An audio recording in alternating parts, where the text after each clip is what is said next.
What if the smartest beings on the planet weren't human? What if instead they were machines? Capable of learning and adapting so fast we can barely keep up. And what if just one country controlled all that power? We're diving deep into AI today. The race to develop it. The huge investments pouring in. And some recent developments that are shaking things up. So it's more than just building a massive computer. Oh, yeah? It's about teaching it to learn. Right. Exactly. And there are three key dynamics at play here. Okay. What's the first one? First, there are scaling laws.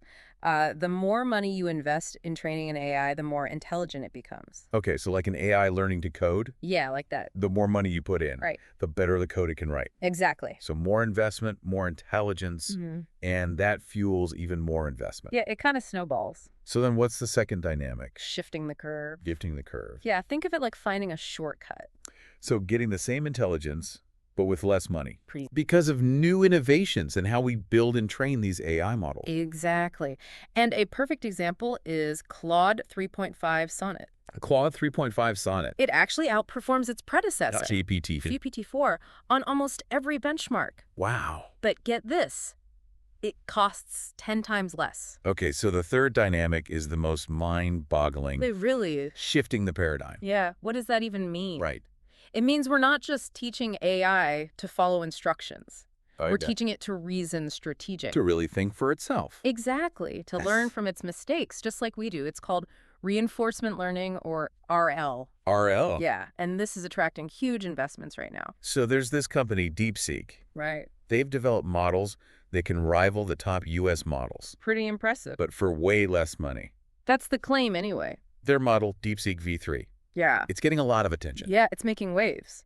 How did they manage to achieve near state-of-the-art performance with such low training costs? Well, their engineers are doing some really groundbreaking stuff. Like, they've revolutionized how the AI accesses information. Like making it super efficient. Yeah, picture it like organizing a massive library. So it can find the information it needs really fast. Instantly. Plus, they're using a method where different parts of the AI specialize in different tasks. Smart. Super efficient. But some experts are skeptical. They say DeepSeek's model didn't actually cost that much less than the U.S. models. Right. When you look at estimates for models like Claude 3.5 Sonnet, Okay. DeepSeek's claimed training cost of $6 million. $6 million. Yeah, it actually lines up pretty well with the historical trend of cost reduction. So they're not really breaking the curve. Not really, but it's Yeah. still a huge achievement in engineering. Right. Absolutely. But what about the fact that DeepSeek just doesn't have the resources of those giant U.S. AI companies? Well, reports suggest they might have access to Yeah. up to 50,000 high-end AI chips, Wow. which puts them maybe 2 to 3 times less than the major U.S. companies. Okay, so it's less, but it's not insignificant. Definitely not. They're serious about AI development. So DeepSeek's model is impressive, but it's not a complete game changer. Right. The U.S. companies are on a similar path. But then there's DeepSeek's second model, R1. R1. Now, this one is interesting. Right. It uses reinforcement learning, just like OpenAI's models. And they're getting similar results. Yeah, pretty much. It shows that everyone is really interested in this RL thing, It's becoming the standard. and they're all pouring money into it. This brings us to a really crucial point, export controls, Oh, yeah. specifically on AI chips. Right. How might they shape the future of AI dominance? They're a huge factor. These controls basically restrict who can buy certain technologies. Like advanced AI chips. Exactly. And they could determine whether this power ends up in the hands of just a few or is spread out more. So we're at a crossroads, We are. facing two very different potential futures. One possibility is a bipolar world, Bipolar. where both the U.S. and another nation have really powerful AI. So like two AI superpowers. Exactly. It would lead to incredible progress. But it could also create some military advantages. So that's one future. What's the other one? A unipolar world, Unipolar. where only the U.S. and its allies control the most advanced AI. So just one dominant AI power. And that could give them a lasting advantage. Because AI can basically improve itself. Right. It's self-perpetuating. So where do export controls come in? Export controls determine which path we end up on. How so? If certain nations can easily get their hands on the best AI chips, then we're probably headed towards that bipolar world. But if we restrict access to those chips, Then it's more likely to be unipolar. so it's all about controlling the technology. Absolutely. It's a high-stakes game of technological supremacy. Now, DeepSeek managed to succeed despite these controls. Yeah. Does that mean the controls aren't working? Not necessarily. It's likely they used a combination of chips. Okay. Some obtained legally, some bought before the ban, Okay. and maybe some smuggled in. So they found ways around the restriction. They did, but it wasn't easy. And it was risky, So the controls are having some effect. definitely. DeepSeek had to rely on older, less efficient hardware, Right. and smuggling on a large scale, that's not easy. So really, the controls are buying time Exactly. Time for the U.S. to advance its own AI development. to maybe maintain their lead.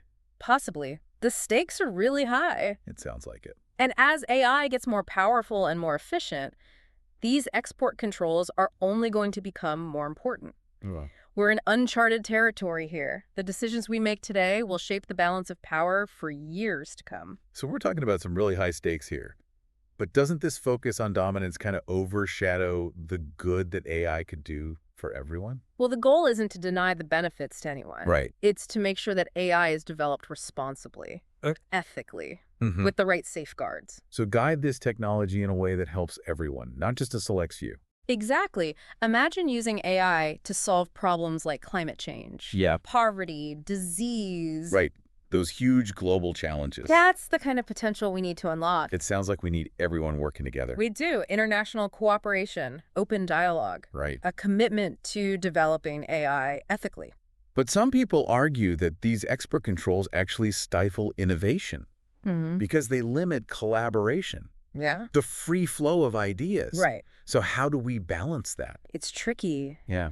We need to protect against AI being misused. Especially for military purposes. Exactly. But we don't want to stop brilliant people around the world from making progress. So it's about finding that balance. Right. Responsible development, but without stifling innovation. So what's the solution? How do we even begin to navigate this? There's no easy answer. Right. We need to keep talking to each other, Yeah. collaborating, Mm-hmm. and be ready to adapt as the technology changes. It's moving so fast. It is. We need clear ethical guidelines for AI. Okay. Guidelines that everyone agrees on. And a way to make sure everyone follows those guidelines. Exactly. But how do we do that? How do we get everyone on the same page? That's the big question. Yeah. It all comes down to trust, Okay. open communication, Mm-hmm. and finding ways to reward ethical behavior. And punishing bad actors. Right. Whether they're individuals, companies, or even countries. So this all sounds incredibly important, but why should the average person care about this? AI isn't science fiction anymore. Right, it's here. It's already affecting your life. In a lot of ways. Think about online recommendations. Yeah. Medical diagnoses. Right. It's all driven by AI. And it's only going to become more powerful. Much more powerful. So this isn't just some abstract competition. No, This is about our future. it is. Our societies, our economies, even our individual lives. It feels like a lot is riding on the decisions we make now. The choices we make today will determine what kind of world we live in tomorrow. Will AI be used to help us or to control us? It's kind of scary. It can be, but it's important to remember that we're not just passive bystanders. Okay. We have a voice. We can demand that AI be used for good. Exactly. We need to get involved, Mm-hmm. educate ourselves, Yeah. and demand that AI be developed and used ethically. It's our responsibility. It is. We need to ask the tough questions, Right. hold our leaders accountable, Yeah. and fight for a future where AI benefits all of humanity, not just a few. It's a lot to think about, but it's clear these are conversations we need to be having. Absolutely. The future of AI, it's not set in stone. No, it's not. Every decision we make, every policy, every investment is shaping that future. That's what makes this so fascinating. We're not just talking about technology. Right. We're talking about our values, Mm-hmm. ethics, the kind of world we want to create. A world where AI helps everyone, not just a select few. Exactly, where it empowers us instead of controlling us.